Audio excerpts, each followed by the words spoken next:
back for another video. So recently I have had a hiatus.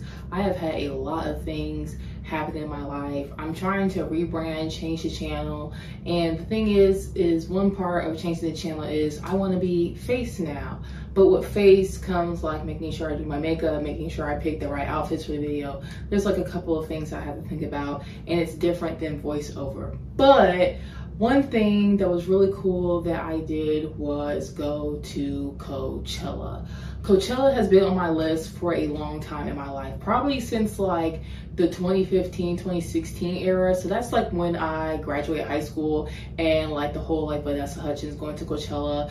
I love music, I love festivals, and combining those two things together, I was like, hell yeah. So I decided in September to go to Coachella. So I saw like an ad on Instagram, and like I'm 28 years old, so I've for a long time been able to just get up and go to Coachella. But one thing that I've always heard is it's expensive. And yes, y'all, it's expensive, but it's also a 3-day event. So think about when you pay for a flight for a round trip, that's about like $600 there and back for a location, probably 2 days of your life. Add another $600 to that for there and back for another day. That's the price of a Coachella ticket. So it's really how you look at it. One thing that I noticed is that a lot of people were talking garbage about Coachella. They were saying like, oh, it's Scamchella, there's all these things. So I wanted to basically start with my experience before Coachella, how my experience was Coachella, and basically just how I feel about it now. So like I said, in September, I saw like some ad on social media about going to Coachella. And for something in me was just like, I'm gonna ask my best friend, she wants to go. And she said yes. I said bet. I think what really encouraged me to go this year was that I noticed that there was a payment plan. I'm guessing Coachella's always had a payment plan, but in my head, I just always assumed that if you went to Coachella, you just pay right up front, and I just never had the money. So when I found out there was a payment plan, I was like, bet. The first payment is a $50 deposit. So basically you got a hold of Coachella tickets for $50. And I think it doesn't matter how much the amount is, it's just $50 period, because I bought me and my best friend's ticket. Like I bought it together, but like we split the payments. So I did $50 for that, and then October was going to be the first payment. So me and my best friend got VIP passes. We basically were looking at general admissions and VIP. And my friend said, if we're going to Coachella, we might as well do it big. So we did get the VIP, which were about $1,000 a piece, like probably maybe like $1,200, because I'm trying to remember how much our payments was altogether. I'll probably just put like a pricing chart somewhere, but I know our monthly payments were for 5 months from October, November, December, January, February. And yeah, February was the last month, so it was 5 months, and it was $483 a month. I think if you, of course, divide that, then that's the individual payment for a one Coachella VIP ticket. But like I said, I paid for me and my best friends at the same time, so every month we would have to have $483. So that was cool, that was fine. And then after that, you don't really hear anything. You get like random regular emails, just like any corporation emailing you. But it wasn't until about the week before week 1 I got the Coachella box. So this is the Coachella box. I remember I got something in the mail, and like I never get packages. So I just assumed that even though they were talking about like wristbands and, oh, you're gonna get this delivered, that everything for Coachella was digital. It's not.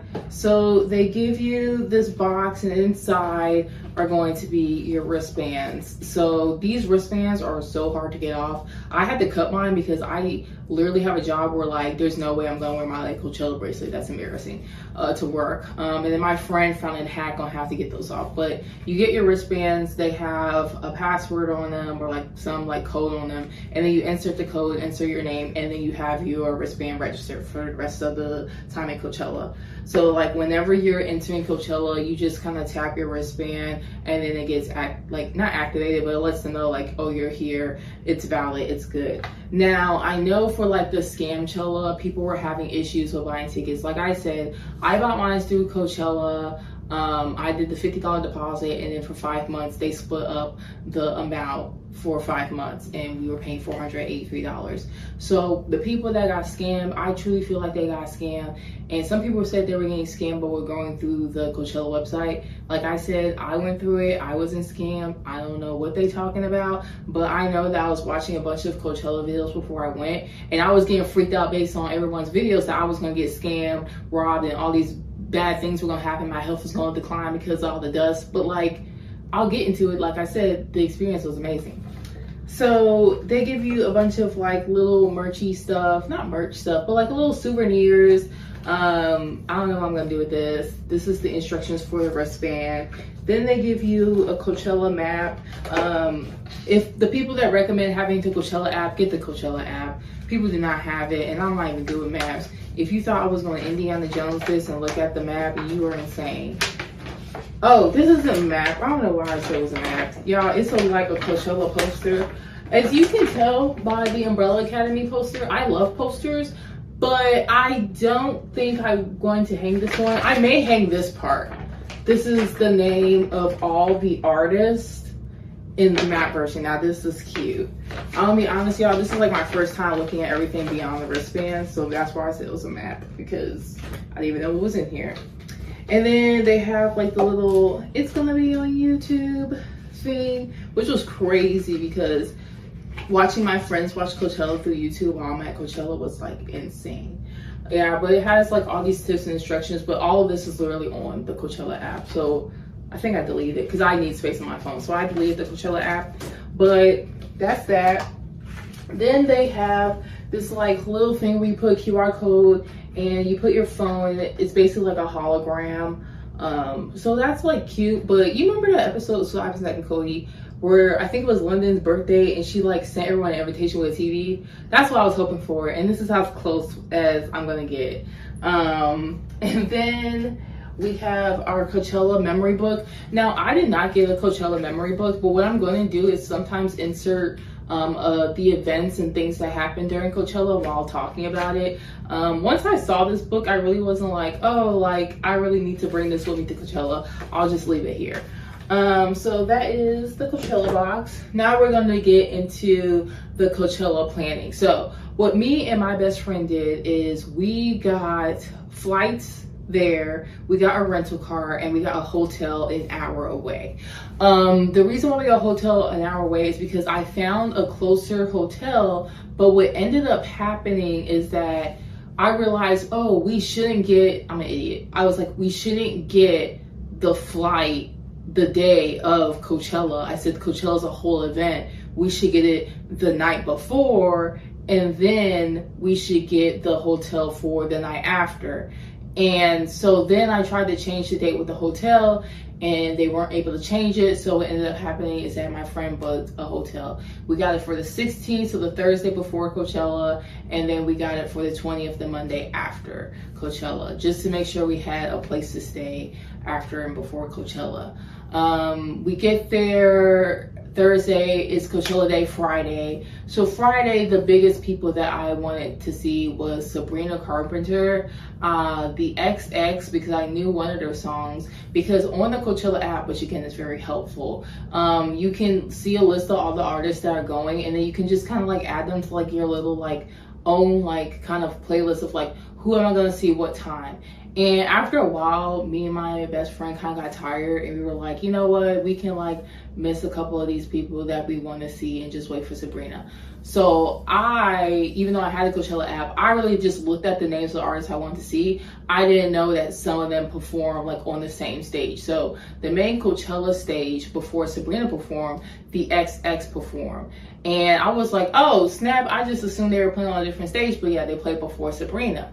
So me and my best friend are just sitting there thinking everyone's sitting there for Sabrina, and then we find out the XX is playing. We meet a couple people, they're really cool, big XX fans, and then XX is done, we see Sabrina.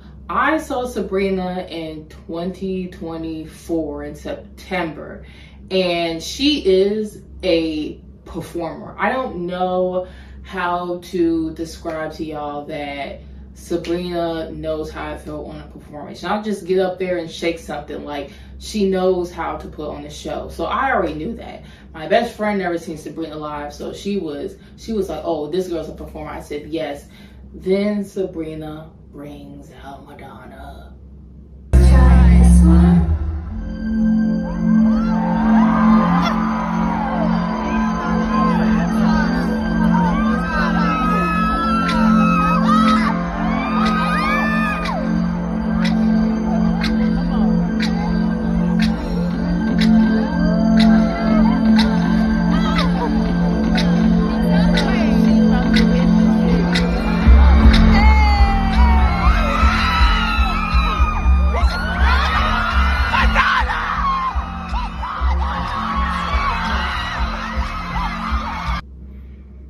Y'all,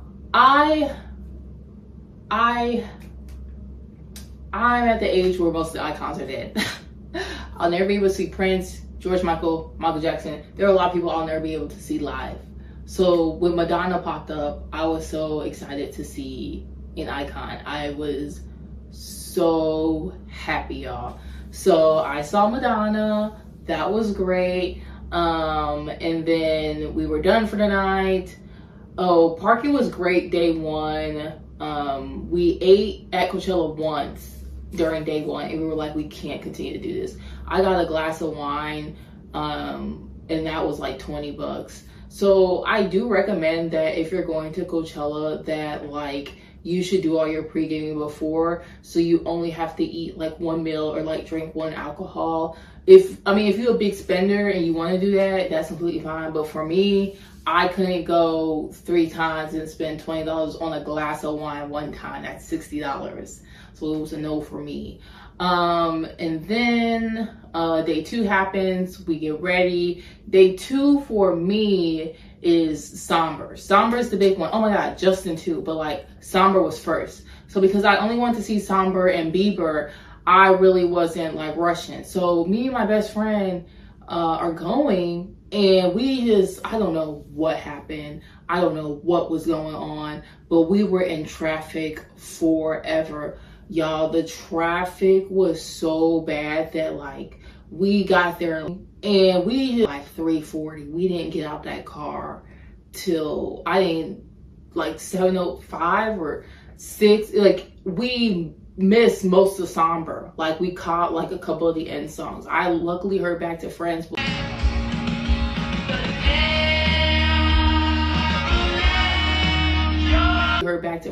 like we missed a lot with that damn Coachella traffic. Like it's insane, which is crazy because it wasn't bad the first time. I don't know if it's because we got there later, but it was bad.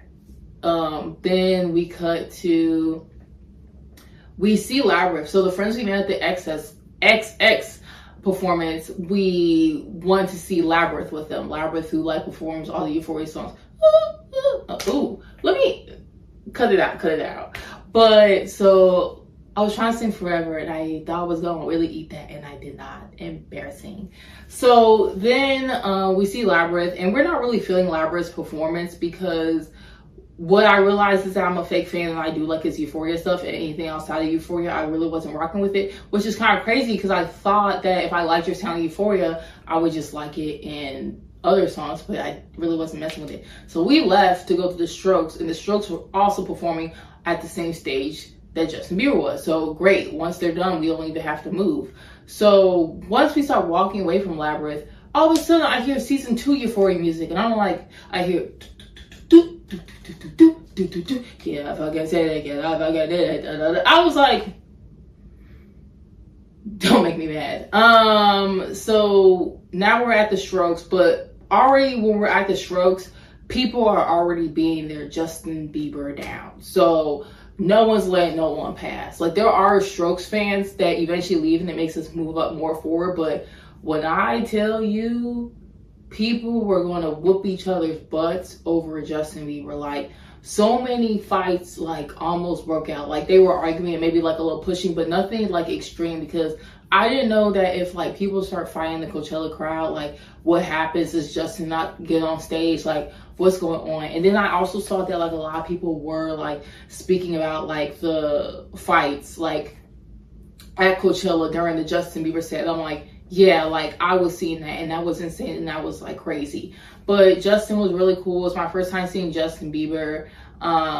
Sometimes I do wish, and that's what I mean, like when you see like icons and legends, I do wish I saw him during like his Bieber phase, like baby timeline, like.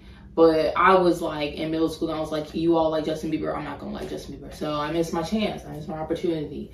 He brings out Sexy Red, Big Sean, Billie Eilish, SZA, and I've seen SZA in concert with Kendrick. And then Dijon, I don't know the artist's name, but I think he brought him out, or maybe that was week one. There were times, I'm not gonna lie, y'all, there were times where I was sitting down, like, during the Justin Bieber set, because I was standing the whole time when it came to, like, waiting for him, and people were sitting down around us, so I couldn't be able to get room to sit down. It was bad, y'all, especially after, like, the Strokes concert. We were all just, like, standing there for, like, a good hour and 30 minutes, like, and my feet were killing me. Busted out my shoe by day 3. So after Justin, it's kind of the worst of traffic because the first day at Coachella, we left after Sabrina. So traffic and all that, it wasn't bad. The second day, it was bad getting there. It was bad leaving out. The third day, in and out quickly. It was great. The only performance we saw was Foster and the People. That's the only performance I wanted to see. They were good. I like the last 2 songs they played. Like for me, I am a fake fan when it comes to some artists. I think the artists I like will never play at Coachella, but for the artists that were playing at Coachella, for some of them only knew their biggest hit. Sabrina and Somber were artists, and Justin were artists where I knew multiple of their songs, or sometimes they're like deep cuts and things like that. The Barbie experience was nice. I just know that like because Coachella has so many people, the lines are gonna be long regardless. It's like Six Flags or like any like amusement park, like it's just gonna be long lines. I made sure that I stay hydrated. There were a lot of like emergency exits and just people in line for like emergencies. There were people passing out, people drunk, people messed up. Me and my friend, when we were driving, we saw a girl get out the car and then her friend just grabbed her hair and like she threw up. Mind you, we hadn't even touched Coachella, so they were already messed up before we even got to Coachella. But yeah, like hearing people, like I was telling someone, like I went to Coachella, like, oh, you went to Scamchella, you went to that, and they were talking about all these bad experiences, but I'm like, Coachella is like legit and legitimate. I feel like the people who got scammed is what it is, which is a scam. A scam is like that Willy Wonka experience where you say this event is going to be like this, and then people show up and get jelly beans in their cup. Coachella is not a scam. You expect because you paid this amount of money, you should get all these things, but Coachella lists what are under these categories and what you're expected to have. And a lot of people just expected more from Coachella, and that wasn't in the negotiation. Like, I don't know if y'all were expecting to like one person was complaining about paying for artist pass. Artist pass aren't required. Again, Coachella in general is not required. So for you to pay to go to an event just to sit there and complain about it and everything when like there's nothing you can do. Like instead of sitting there complaining about the Coachella food and prices and stuff, I decided just not to pay for the food because it's not a requirement. Instead, we ate before we went there. So then the first day we lived lavish, paid for the wine and stuff. But after the second day, what will it look like being like, I paid $40 for drinks. I didn't have to buy any alcohol in the first place. So it's like, Coachella is Coachella. Like, you can't go there and complain about stuff. Like, I'm just telling y'all what y'all can do to prevent a high, like, level of money paying during like Coachella. So what we did was, instead of getting a hotel closer, we got further. Instead of paying for a bunch of Ubers, we just got a rental car. Instead of buying food there every day, we bought food on the first day, tried some cool food, and then eventually like we just started eating before the event, going there, being good, being happy, you know? So yeah, that's all I have to say about Coachella. Like, I think that everyone should at least go once. I had a really good time. Like, I will be back again. With what money? That's for the future to hold. But again, I had a good time. I love Coachella. It was the experience. I love it all. If you have any questions, drop them down below. Not to be funny, but like if you were a person that's was scam, tell you about it, because I've been scammed before, but honestly, I should have thought harder and smarter. And that's what I mean. When it comes to Coachella, if you want to go, just do it the legit way. Like, rather do it the way I did and do Coachella, do payment plans, than going through a third party. Because that's the thing. People kept saying this a Coachella scam, but it's like, Coachella's not involved with that. There are people out there that try to get you. Like, I forgot to mention that there are people who are constantly, when you walk out of Coachella, there are people like, if you don't want your wristband, give me your wristband and I'll pay you for it every night. Except, of course, for the last night. But there were people that like literally paid for Coachella tickets and then just decided not to go back and would sell it. Like, I mean, like, that's just how people are. So just be on the lookout for any scams like that. And then I can't wait to see the set list for next year at Coachella, because that does determine if I go or not. I hope it's bussin'. I hope it's baller. And trying to end on a quote, but really couldn't think of one. So bye, my pop culture lovers. Copacalia, Sexacalia.